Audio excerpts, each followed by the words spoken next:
Ya, kita bisa lanjutkan kembali materinya. Saya coba bukakan handout yang sudah saya share. Ya. Kita lihat di handout Anda terkait dengan fungsi peluang gabungan kontinu, ya, fungsi peluang gabungan kontinu. Kita lihat. Ya, bisa Anda sesuaikan nanti halamannya. Kalau di tempat saya halaman 27. Ya, semoga tidak ngantuk ya mendengarkan penjelasan saya. Ya, kita coba lihat bagaimana terkait dengan peubah acak kontinu, ya, berdimensi 2. Berdimensi 2 ini ya sebenarnya padanan kata dari fungsi peluang gabungan, ya, fungsi peluang gabungan. Dimensi ini dilihat dari apa? Ya, terlihat dari peubah acaknya. Sini peubah acaknya 2. Sebenarnya ya seringkali saya sampaikan berulang kali, konsepnya sama, konsepnya peubah acak kontinu dengan diskrit itu. Tetapi memang ada yang karakteristik yang membedakan. Sama kok beda, ya. Ya, hanya karakteristiknya saja di sana. Karakteristik terkait apa? Terkait dengan peubahnya, peubah ajaknya. Bagaimana karakteristiknya? Di sini kalau Anda baca, X dan Y masing-masing berada di dalam selang interval. Ya, artinya apa? Artinya nanti Anda harus perhatikan betul bahwa ruang-ruang sampel yang disajikan kalau dalam bentuk interval, ya berarti jelas merujuknya pada apa? Fungsi apa? Fungsi peluang gabungan kontinu, seperti itu ya. Sehingga yang membedakannya ya nanti kalau kontinu berarti hubungannya dengan peubahnya, hubungannya dengan ruang sampelnya berupa selang interval. Dan kalau kita sudah belajar terkait dengan kalkulus, ya, selang interval, ya berarti nanti di sana hubungannya dengan integral, seperti itu. Jadi karakteristik yang secara kasat mata dapat kita lihat di sana ya operasi hitungnya. Kalau operasi hitungnya kemarin menggunakan, kalau diskrit menggunakan sigma di sana, ya berarti nanti yang membedakannya nanti kalau di fungsi peluang gabungan kontinu ya menggunakan integral. Jelas bahwa tadi di sini dikatakan berdimensi 2. Akibatnya apa berdimensi 2? Akibatnya juga integralnya yang digunakan adalah integral lipat 2. Ya, integral lipat ya. Karena ada 2 integral di sana. Kenapa di awal tadi saya sampaikan bahwa sebenarnya konsepnya sama. Konsep yang dimaksud seperti apa ya? Misalnya konsep terkait dengan fungsi peluangnya bagaimana, gitu. Misalnya nomor 1 ini fungsi peluangnya bagaimana? Ya fungsi peluangnya tidak mungkin negatif di sana. Ya, kalau tidak 0 ya jelas positif. Kemudian nilai dari distribusi peluangnya bagaimana? Nilai dari seluruh kemungkinan yang terjadi bagaimana?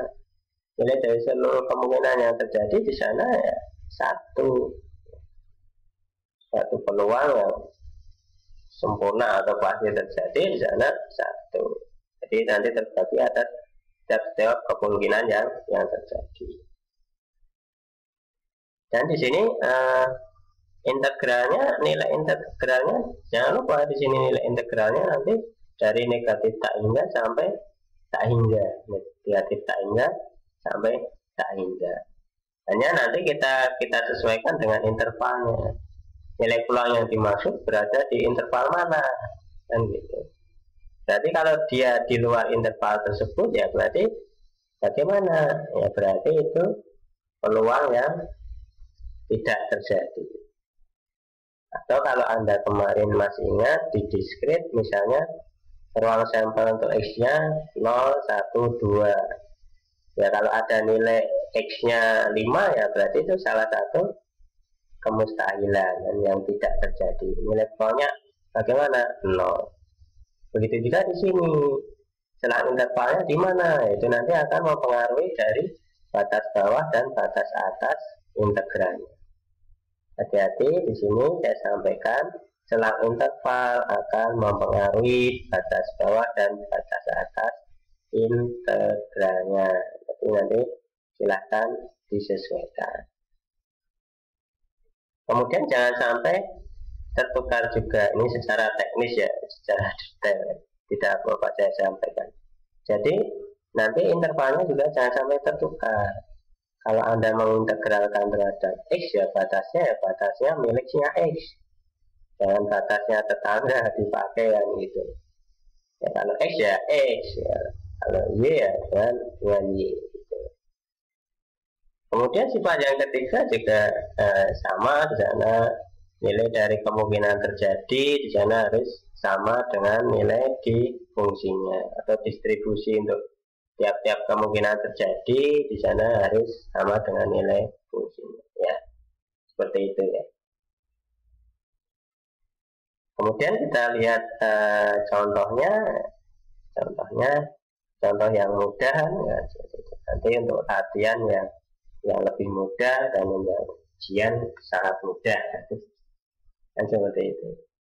Di sini ada suatu contoh ya, ini konteksnya juga sama sebenarnya, permasalahannya sama. Kita ingin menentukan koefisien dari suatu fungsi yang sudah diketahui bentuk ruang sampelnya atau bentuk apa tadi peubah acaknya ya. Jadi sekali lagi kalau di sini karakteristiknya ini berupa interval ya berarti nanti larinya ke dalam fungsi kontinu. Karakteristiknya berupa interval. Ada berapa interval? Ada 2 interval di sini. Ya, berarti nanti fungsi peluang gabungan.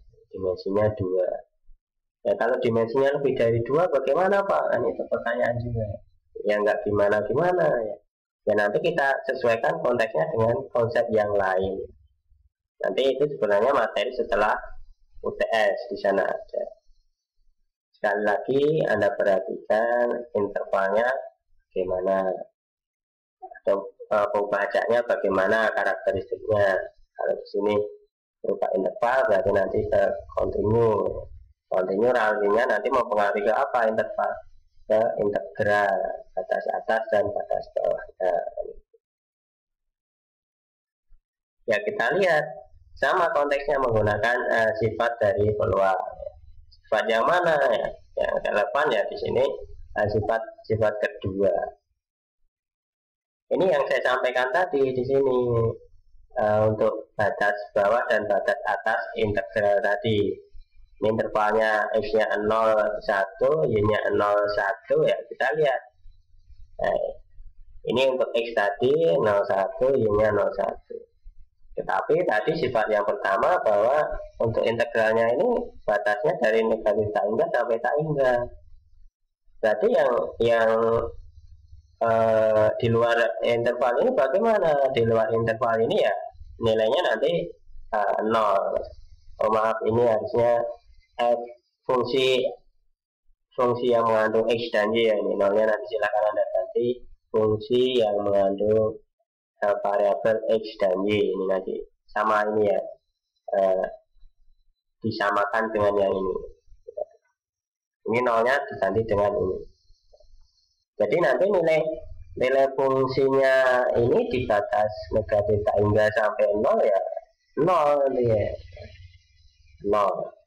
Nah, seperti ini kan di luar batas interval 1 sampai tak hingga, ini nilainya 0. Jadi 0 ditambah ini nilai fungsi peluang gabungan kontinunya ditambah 0 sama dengan 1.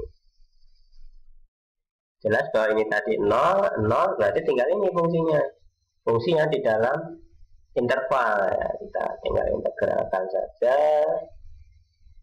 ya, masih ingat ya integralnya ya, kalau lupa nanti ikut kuliah lagi di kalkulus peubah banyak, silakan nanti Anda bisa kuliah lagi di sana kalau lupa. Ya integralnya bagaimana integralnya ya, kita integralkan dulu terhadap x. Ini diintegralkan terhadap x, terhadap x ya setengah x kuadrat y. Sedikit saya ulas untuk integral ya. Kalau integral double ya, kalau terhadap x berarti di luar x ya kita anggap sebagai apa? Sebagai koefisien. Kalau di dalam perkalian ya. Kalau di dalam penjumlahan ya berarti selain x ya dia sebagai konstanta. Sekali lagi kalau sebagai pengali atau perkalian atau pembagian di sana sebagai koefisien. Tapi kalau sebagai penjumlahan atau pengurangan huruf selain x di sana sebagai konstanta.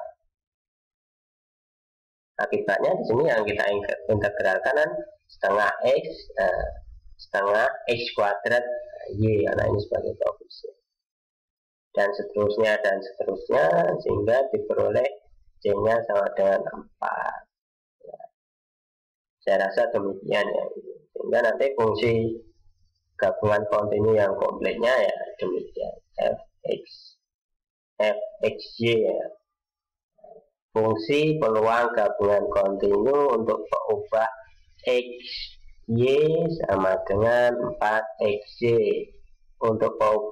Untuk nilai pengubah-acaknya di dalam lingkup x-nya interval 0,1, y-nya interval antara 0,1.